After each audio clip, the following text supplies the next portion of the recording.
Votre attention s'il vous plaît, ceci est le dernier appel pour Brunux Airlines, vol 817, en direction du Festival des Aériennes. Les passagers sont priés de se présenter porte 48 immédiatement. Attention please, this is the final call for Brunux Airlines Flight 817 to Les Aériennes Festival. Departing passengers should proceed to gate number 48 immediately.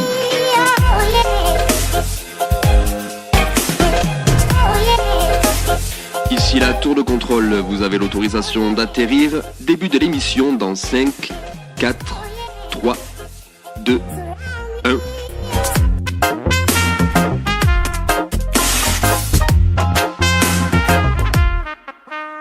Et c'est parti pour cette première émission pour le Festival des Aériennes avec Vince de Zoufris Maracas qui est là avec nous. Salut Vince. Salut. Alors merci d'être avec nous, de nous accorder un peu de temps avant le concert. Ouais, vite fait, hein, si on n'a pas fait les balances encore. C'est pour ça, on va vite passer.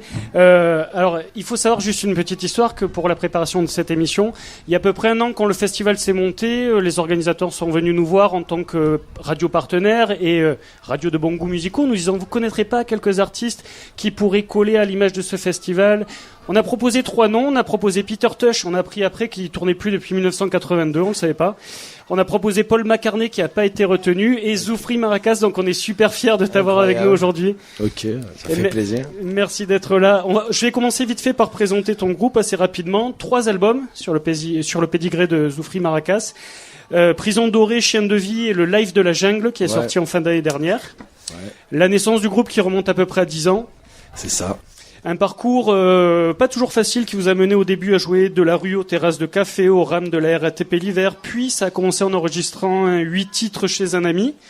Voilà, c'est ça, ouais. Puis l'enregistrement de la chanson Prison dorée. Vas-y DJ. Non, un gamin. Plutôt si t'es un gamin de gamin, 6 milliards de gamins, plus un. Voilà la chanson qui sera suivie de ce premier album. À cette même époque, à votre duo, aux deux Vincent vient de s'ajouer Mike à la guitare manouche et Brice à la trompette. Vous signez au label Chapter 2 en juin 2011. Zoufris Maracas en hommage aux ouvriers algériens qui sont venus travailler dans les années 50. Exact. Eh bien, tout est bon. Valérie, une première question alors. Oui, elle ne sera pas exacte. Elle ne sera pas exacte du tout. C'est un album où on entend toutes les sonorités du monde, la musique qu'on qualifie de joviale, latino, africaine, manouche en jouet. C'est le type de musique que vous écoutiez à la base et que vous aviez envie de reproduire ? Voilà, ouais, c'est un peu les goûts musicaux qui sont nés dans nos caboches de par nos voyages et nos rencontres, quoi. Et du coup, ouais, voilà, notre idée c'est de proposer un peu, comment dirais-je, un style éclectique de musique avec des paroles en français qui abordent un peu les thèmes de la société en ce moment, quoi. Sur ce premier album, vous avez des textes qui ne sont pas dénués de conscience politique, ce sont des textes engagés. Finalement, quelques années après, on se rend compte que vos textes sont toujours d'actualité. Voilà. Ça ne vous rend pas un peu triste de voir que la société ne voulait pas forcément et qu'ils sont toujours d'actualité ? Tristeza è parte de vida. La tristesse fait partie de la vie. Voilà, c'est ça. Comment on fait quand on est artiste, qu'on est engagé comme vous, qu'on fait un premier album qui sort vraiment des tripes, quand on entend les paroles, on voit que ça vient vraiment du fond du cœur et qu'on voit qu'au final, après toutes ces années, c'est le cas pour des chanteurs comme Renaud ou d'autres. On va pas changer les choses comme ça en claquement de doigts, mais l'accumulation de pression petit à petit, la cohésion des gens, leur réaction progressive fait que il y a des choses qui se passent, par rapport à il y a 15 ans, il y a quand même plus de gens qui s'organisent dans un retour à la campagne, dans la culture bio, dans la permaculture, qui prennent conscience progressivement des problèmes et qui essayent d'y réagir en groupe, quoi. Et c'est un travail de longue haleine. Alors, faut être patient. A contrario, on voit que dans votre second album, le message est finalement un peu moins rentre-dedans, plus diffus. Une question toute simple, vous aviez fait le tour de la question, vous vouliez surprendre, quelle était votre démarche pour ce second album, surtout pour les textes ? De pas faire la même chose, parce que sinon je vais avoir une armée de grincheux qui vont me faire c'est la même que le premier album, si tu fais autre chose, ils te font c'est plus pareil, ça va pas. Donc du coup on a fait un peu... un entre-deux, c'est-à-dire en diminuant l'impact de la politique, finalement on l'accentue, quoi, en diminuant le nombre de chansons qui traitent du sujet, ça accentue quand il y en a une qui parle de ça. Et puis, non, de parler un peu de... Il n'y a pas que la politique dans la vie, justement, il y a la vie, il y a tout le reste, quoi. Voilà, Et, les sensibilités internes, hein, les histoires d'amour, les voyages... Voilà, tout ça, c'était un peu... Enfin, on s'est baladé comme ça, mais je me prends pas la tête. Moi, j'écris ce qui me plaît. Ça vous plaît, tant mieux. Ça vous plaît pas, tant pis. C'est comme ça. Et bon, après, on va pas toujours rabâcher la même chose. Et donc, voilà, on cherche d'autres angles d'approche, quoi. Chienne de vie qui succède à votre premier album, qui était Prison dorée. Pour ce dernier opus, vous êtes allé puiser l'inspiration au Mexique. Expliquez-nous à quel niveau ce pays a influencé votre album. Eh ben en fait on est parti en vacances. Les gars nous avaient dit ouais, écrivez en vacances. On leur a dit écoute, tu me payeras les billets si on a écrit une chanson. Donc du coup avant de partir on s'est dit ouais quand même on va quand même écrire une chanson. Non, on a écrit Pacifique là-bas. Et donc on est revenu, on a enregistré ça, et puis on avait fait quelques bandes son de Chienne de vie et de Mazount. Et donc une fois enregistré l'album, les gars nous ont proposé d'aller faire le clip à Mexico, et du coup on a fait le clip de Ici Demain dans Mexico, déguisé en mariachi, et le clip de Pacifique à Mazount, au bord d'une plage, voilà. L'influence de l'album. Après, techniquement, pour le processus de création, l'écriture des paroles, comment ça se passe? Il faut que je sois en vacances. Ah, ça c'est chouette. Et donc voilà, je conditionne les nouvelles chansons à mes vacances. Donc là, j'écris rien parce que j'attends. Vivement les vacances alors. Voilà. Entre paroles et musique, comment vous partagez un peu l'écriture? Moi, en fait, il n'y a que moi qui écris.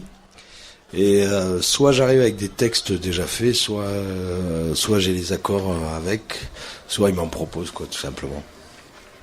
Mais je les laisse mettre de la musique, et moi je m'occupe des paroles et de la flottabilité du texte sur l'onde musicale, tu vois.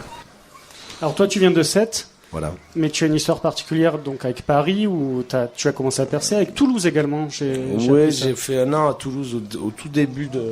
Enfin, je faisais pas encore de la musique dans la rue, mais j'ai été au chômage à Toulouse un an, et donc j'ai écrit quelques chansons, dont Vélo Sahara, les premières, quoi. Toi, on l'a mis dans les bureaux, dit papa. Dans un parc.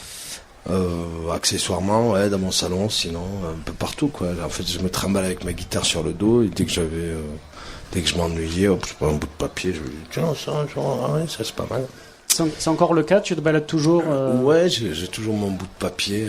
Enfin, tu vois, des chansons peuvent venir n'importe quand, quoi. Donc, le tout, c'est, si tu veux rien faire, faut savoir la choper quand elle passe. Sinon, tu t'entraînes, tu t'écris tous les jours comme un mec qui travaille, quoi. C'est pas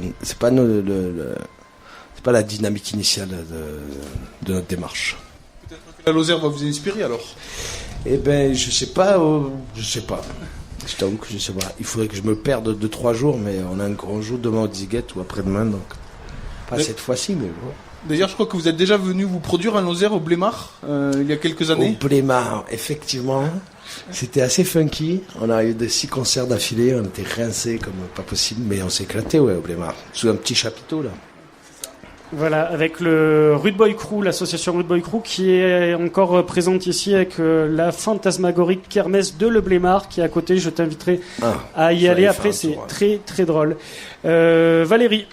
Au départ, vous jouiez dans le métro à Paris, ouais. Sur une ligne, si je m'abuse, qui était aérienne. Aujourd'hui, vous venez jouer aux aériennes. Ouais, coïncidence? Je sais pas. C'était pas une ligne aérienne? Si, on jouait que sur les lignes aériennes. Et là, vous êtes aux aériennes, coïncidence?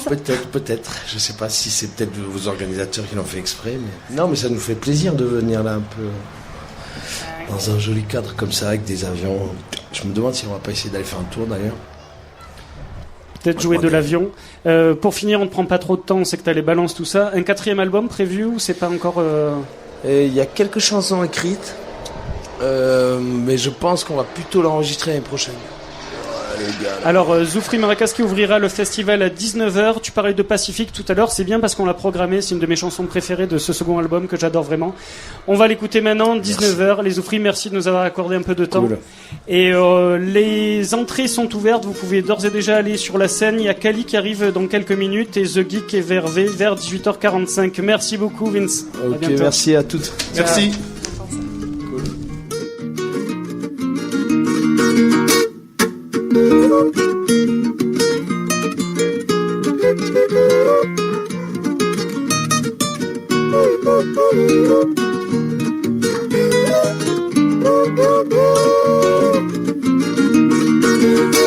qu'à danser, la mer nous donne du poisson. Y'a qu'à danser, les femmes nous donnent des enfants.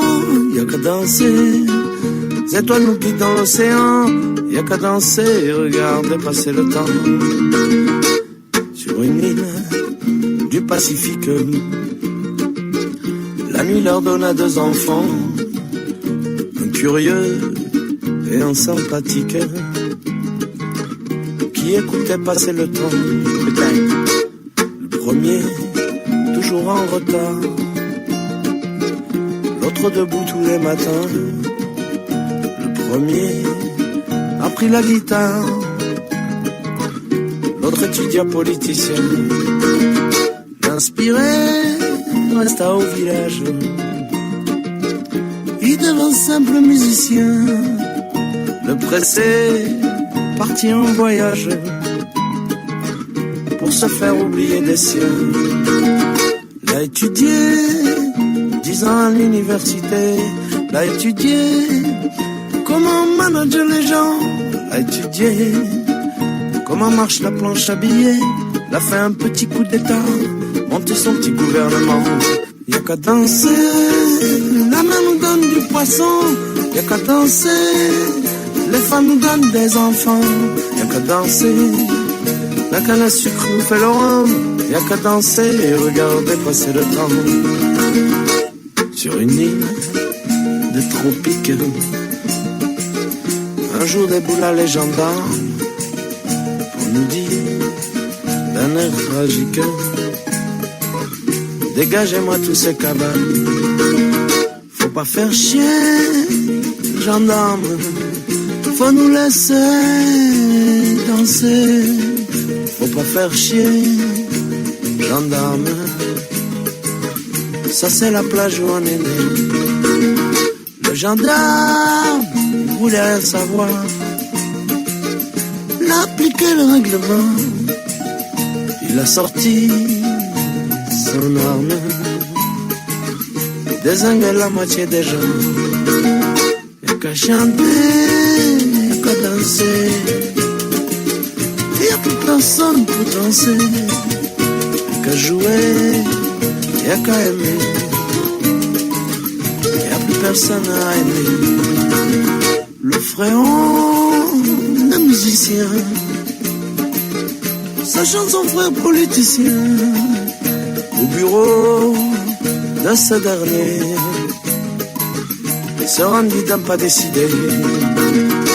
Le pressé, que deviens-tu?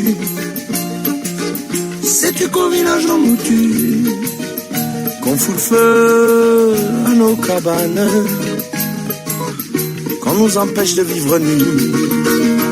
Mon frérot,